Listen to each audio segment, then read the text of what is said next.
amazing people.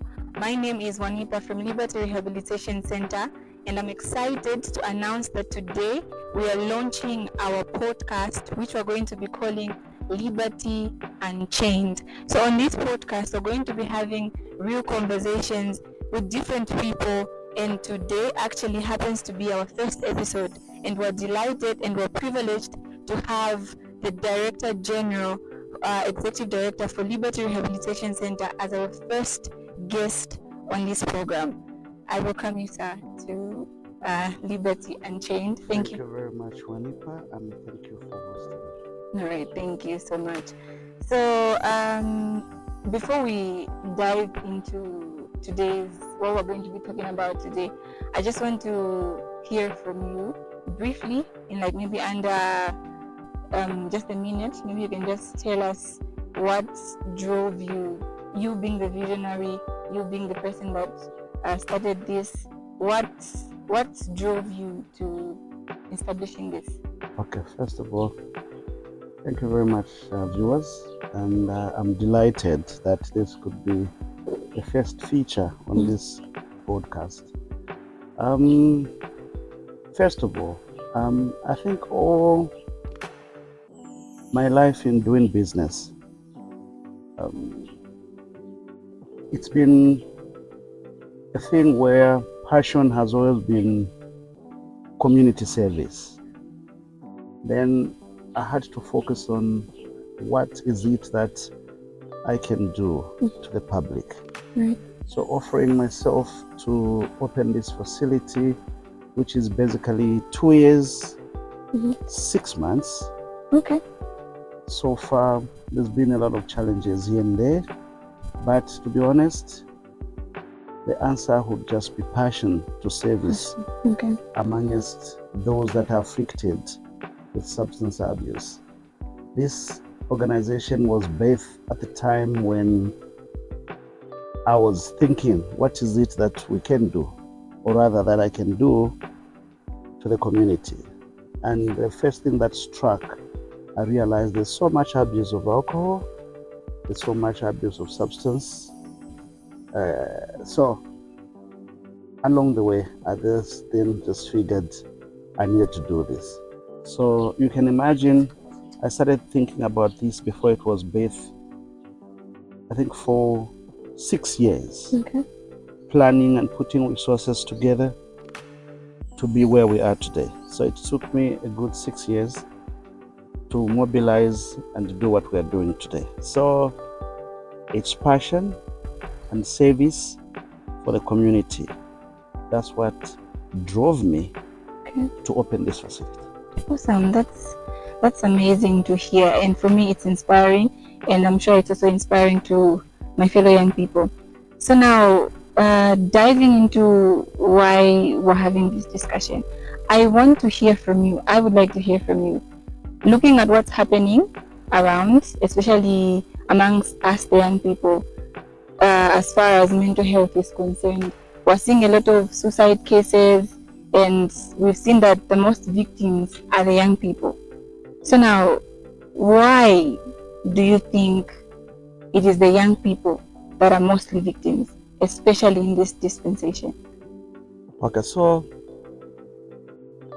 young people today, if you look around and research, you realize that young people are in the majority, first of all.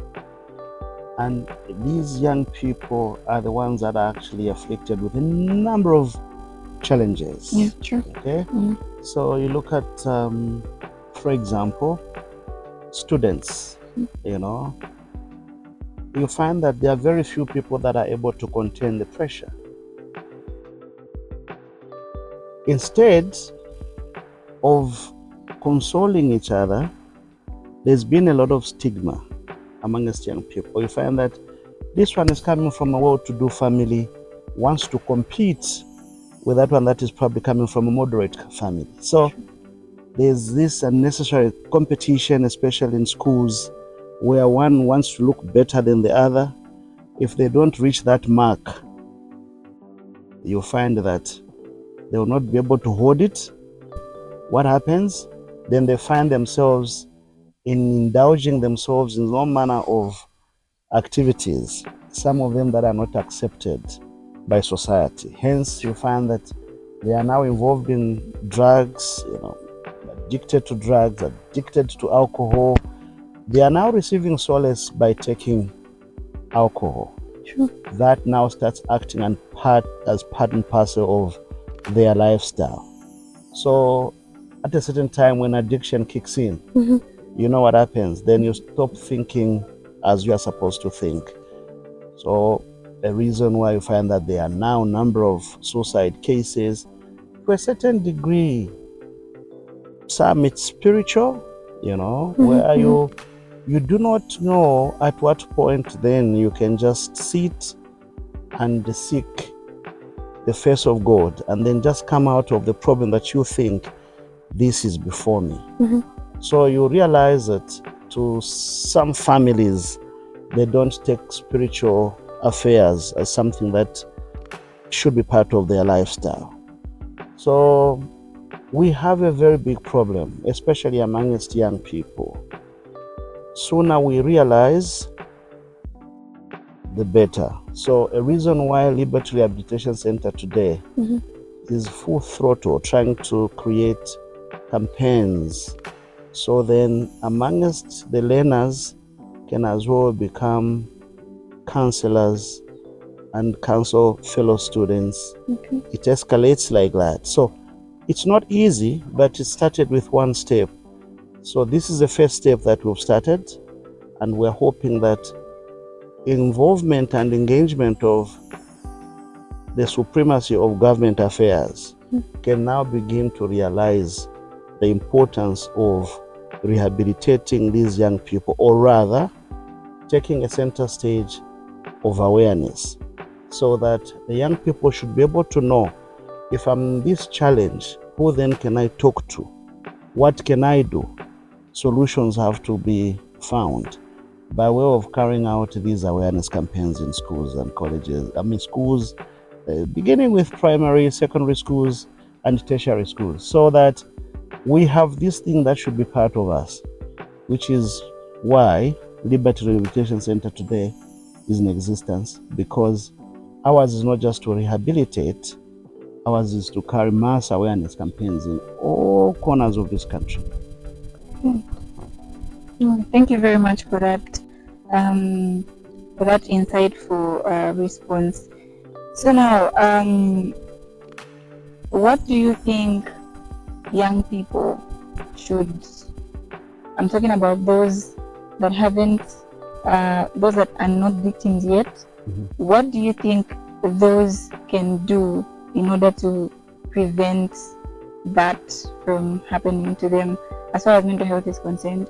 Things like suicide attempts, things like substance abuse. How do you think they can navigate the seasons of their lives in order to avoid moving in the wrong track? Maybe substance abuse, like I've mentioned, even suicide. How can we live to avoid such incidents? Okay, so to a certain degree, we should always, by all means possible, to avoid interacting or coinciding ourselves with individuals that we know have so much influence that can lead you to, or rather get tempted to think substance abuse, drugs, alcohol is a solution to get me out of pressure.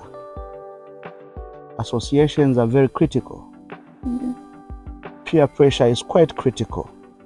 So how you converge with those you call my associates is very important. It attracts who you are.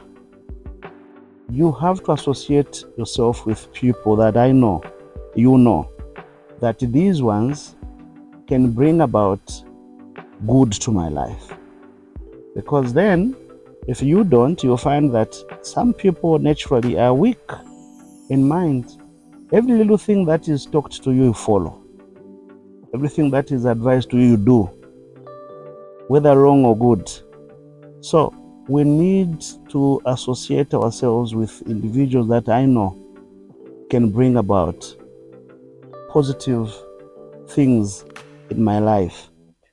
Other than that, you find yourselves on the other side. So, associations amongst individuals, you cannot be associating yourself with individuals that literally they feel alcohol is a today being of doing things.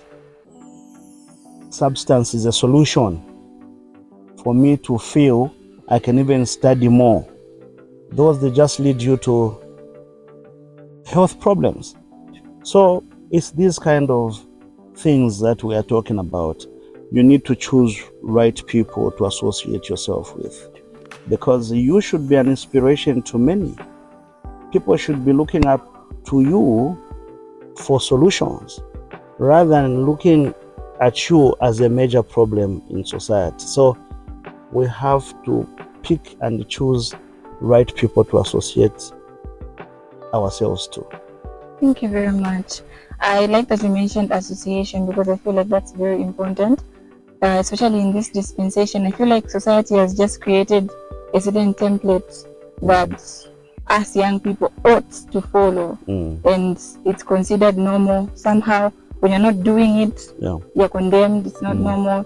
There's this saying that goes, suchitika, you're boring, things like that. And I think the association point is very important for me. So now, when it comes to, do you think, okay, so as we wrap up, do you think it can also start from home, like back home, where the young people come from? Yes. Like in terms of parenting, do you think? Yes. In fact, the root cause of certain behaviors of young people, it generates from how somebody was raised. The moral fabric, you are able to tell and take stock of certain behaviors. You can tell this person wasn't raised well. So parents, we have a duty and responsibility to raise our children in a manner that you want to see them become. Because at foundation level, it's where it's critical. True. What you ask for is what you get. So if you give the best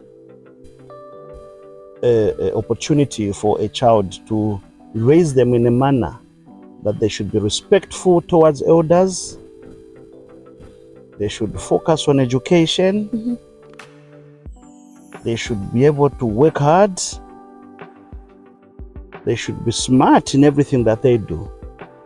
At foundation level, those are a moral compass that you'll be able to see, that will be able to reflect even as a child is growing up.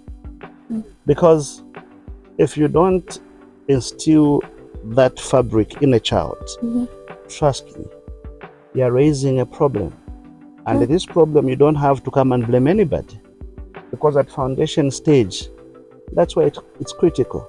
So parents are duty bound to realize that the best education you can give to a child is training them on how you want them to grow and see who you want them to become. Very, very important. So we have a responsibility as parents to do the just thing, to raise children in a manner that is acceptable even by society. Thank you very much. I think I love this conversation. It can go on and on. Yes. But I think we'll end here so we can leave room for some more that obviously will come. And I would just like to say thank you for giving us the opportunity to host you. Thank you, Wanipa. It's not easy to, Thank you, the Battle Media team. Thank you very much, and appreciate as well for coming up with such an initiative. I think we can do a lot better by inviting as many eminent people as soon as possible. I want to appreciate Liberty Education Center for this great initiative. Thank you so much. Okay. And to our viewers, I would like to say thank you so much for joining us. Do please follow and join us the next time that we have our podcast. And also, tell us what you think in the comment section I've been your host, Wanipa from Liberty Rehabilitation Center. Until next time. One day all these broken pieces, they will help me grow. And now